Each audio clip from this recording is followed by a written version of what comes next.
All right, on to problems 3 and 5. I'm going to have you try 4 on your own.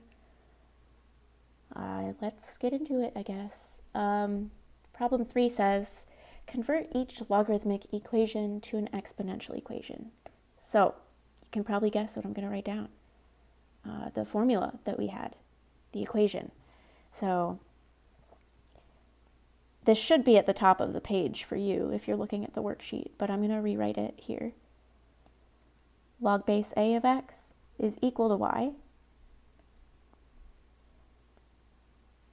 if and only if a to the y is equal to x.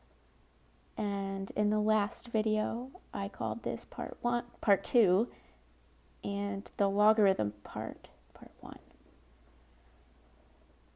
So when I ask you to convert each logarithmic equation to an exponential equation, what I want you to do is I want you to go from 1 to 2. So that's the goal here. Okay, so just like before, I'm going to go through and pick out what a, x, and y are. And this time we'll start off with equation 1. So the first part of problem 3 says log base 2 of 32 is equal to 5. So our base is equal to 2, x is equal to 32, and y is equal to 5. If I plug this into part 2 of the equation, as an exponent we get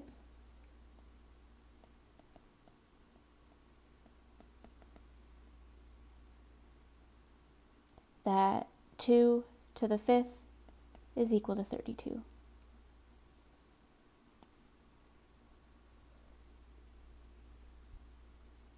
I think you can handle part B on your own.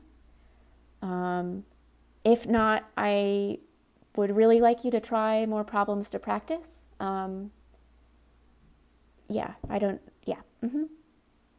Okay, so part C says log base 25 of 5 is equal to 1/2. So in this case, if we're looking at part 1 of the equation, the base is 25. The guy we're taking the logarithm of, which is x, is 5, and y is equal to 1/2. So as an exponent,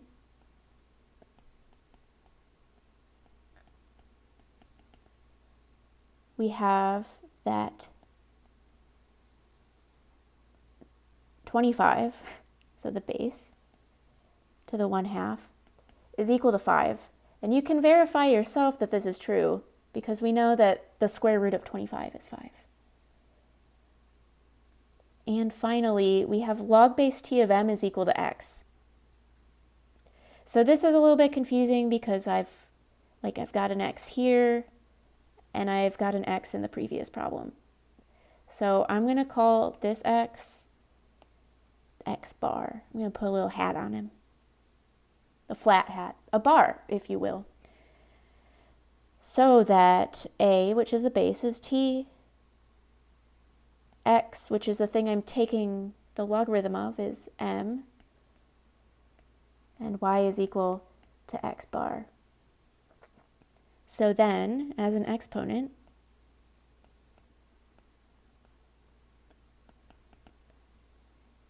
we have t to the y, so t to the x bar is equal to x, which we said was m.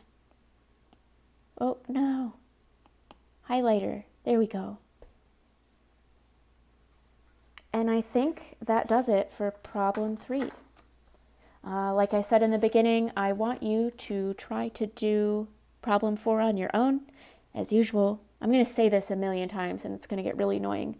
The solutions are on Blackboard. So let's go on to problem 5. Problem 5 just says, evaluate the following. So what am I going to write? I'm going to write the equation that we had before. Log base a of x is equal to y if and only if a to the y is equal to x. Okay, so I want to evaluate log base 3 of 1. So I don't know about you, but I see a logarithm and I don't know what to do with that. It has never sat right with me to look at, like, I mean, obviously now it does, but learning this stuff, it never sat right with me to just like be able to stare at a logarithm and know what it was. So what I like to do is put it in exponential form. I know exponents, sort of. I mean, now I do, but I know exponents, and you know exponents a whole lot more than you do logarithms at this point. So what I want is I want a value. So I want that. I'm just going to say this is equal to y. What I want is I want 3 to the y equals 1. So I want some number y so that 3 to the y is equal to 1. So this means that y is 0. Because 3 to the 0 is equal to 1.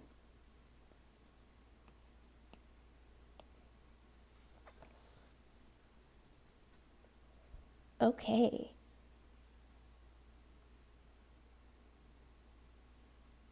So how about, let's see, let's do something, I guess we can do part C. I want some number y so that 3 raised to the y is equal to 81. Well, I know 9 squared is 81. And I know also 3 squared is equal to 9. So that means that 3 squared is equal to 81, which is 3 to the 4th. So y has to be 4. Because 3 to the 4th is equal to 81. Let's go on to part E really quickly, and then we'll be done with this video, I think. So I want, again, a number y so that 10 to the y is equal to 1 over 100. So remember that 100 is 10 squared, which means that 1 over 100 is 10 to the negative 2. So y has to be equal to negative 2. Because 10 to the negative 2 is 1 over 100.